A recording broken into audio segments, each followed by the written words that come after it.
sur MyTVGeek. Aujourd'hui, une surprise pour les possesseurs d'un Optimus Black et aussi des X2 en passant. Aujourd'hui, je vous présente une avant-première de la mise à jour de l'Optimus Black en 4.0 de LG. Donc première chose qu'on remarque au niveau de l'écran de déverrouillage, donc ça fait des cercles. Et en fait, il faut agrandir le cercle au-dessus de l'autre pour que ça se déverrouille. Et en regardant mieux, on se rend compte qu'en fait, c'est l'écran de derrière qu'on voit. Donc là, on voit le lecteur vidéo, YouTube, etc. Donc si on déverrouille, en fait, c'est un nuage qu'on perce pour avoir la plage, les cocotiers, etc. Alors sur l'écran de déverrouillage, si imaginons on prend une de ces icônes, on se met dessus, et en déverrouillant, paf, on passe direct par exemple sur l'appareil photo. On passe direct sur l'appareil photo. Donc en passant, vous allez voir ma nouvelle caméra, donc qui va servir à filmer en Full HD. Donc j'espère que je prends bien parce qu'il n'y a pas d'écran dessus. Donc alors il y a comme nouvelle fonctionnalité, il y a une fonctionnalité inutile. Regardez par vous-même. Cheese. Voilà. Quand on dit cheese, ça photographie. Donc je trouve cette fonctionnalité inutile. Qui plus est, ça a été mis dans les menus là. Alors moi je pense que ça aurait été franchement une chouette idée de pouvoir l'enlever de là pour pouvoir mettre quelque chose de plus utile comme le flash ou quoi. Donc côté vidéo, on appuie juste là pour passer photo vidéo. Donc c'est une fois qu'on a appuyé, c'est assez rapide. Donc on a toujours les mêmes réglages en HD pour l'appareil du dos. L'appareil de façade, je ne sais pas, j'ai pas encore regardé. Donc si on revient sur le menu, donc le multitâche, c'est Android 4.0, donc on fait glisser pour supprimer tout ce qui tourne en arrière-plan. La nouvelle interface est donc très fluide. Donc il y a une belle animation quand on passe d'une fenêtre à l'autre. Hein. Le lecteur d'origine, donc c'est le lecteur là, qui personnellement ne me plaît pas trop. Donc moi j'ai installé MX Player. Donc le Google Play fonctionne déjà. Là nous avons les applications, donc ça tourne en boucle. Hein.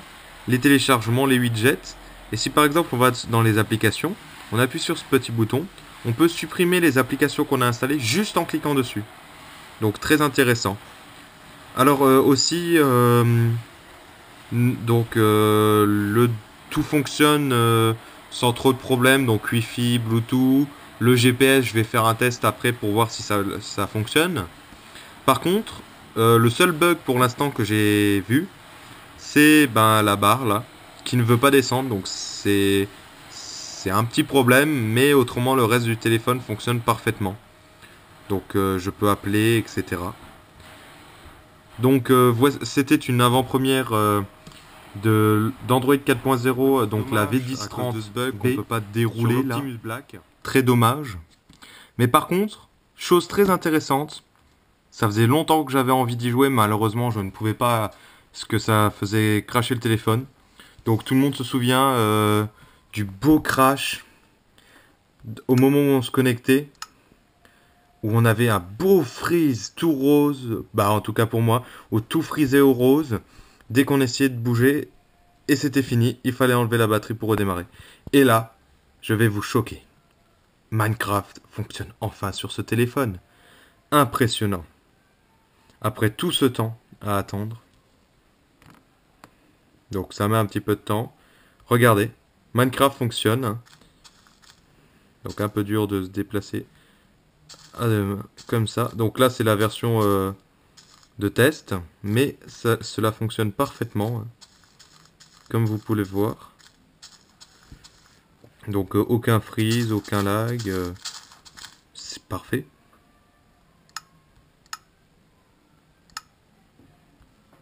Bon donc, comme on peut le voir, à part l'interface qui a changé, c'est donc une nouvelle fonctionnalité. Quand on reste appuyé sur l'écran, on peut accéder directement au fond d'écran, aux widgets, au téléchargement et aux applications pour pouvoir directement choisir sur sa page, mettre une application comme ça, allez hop. Si par contre on reste appuyé dessus, l'animation pour les supprimer est plutôt originale, j'aime bien. Hop là.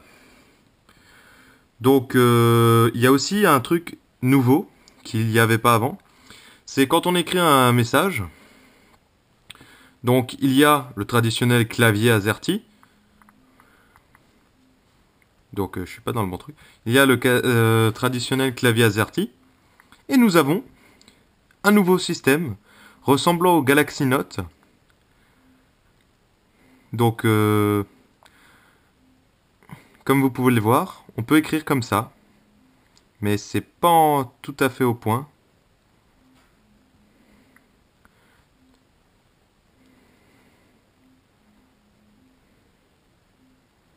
Donc comme vous pouvez le voir, ça fonctionne plutôt bien malgré tout, hein.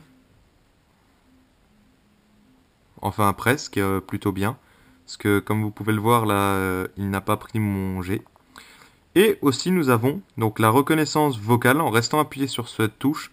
Donc là je ne suis pas connecté à internet, donc ça ne fonctionne pas. Donc je ferai un petit test plus tard. Autrement l'autonomie est plutôt bonne. La fluidité est pas trop mal. On peut enfin, alors ça c'est... J'allais oublier. Je vais quand même vous montrer, hop là, dans les paramètres. Voilà, Android 4.0 de LG. Surtout, n'oubliez pas de vous abonner à ma chaîne, car des vidéos comme ça, c'est plutôt rare en français, et c'est plutôt rare de voir un Optimus Black à jour. Salut!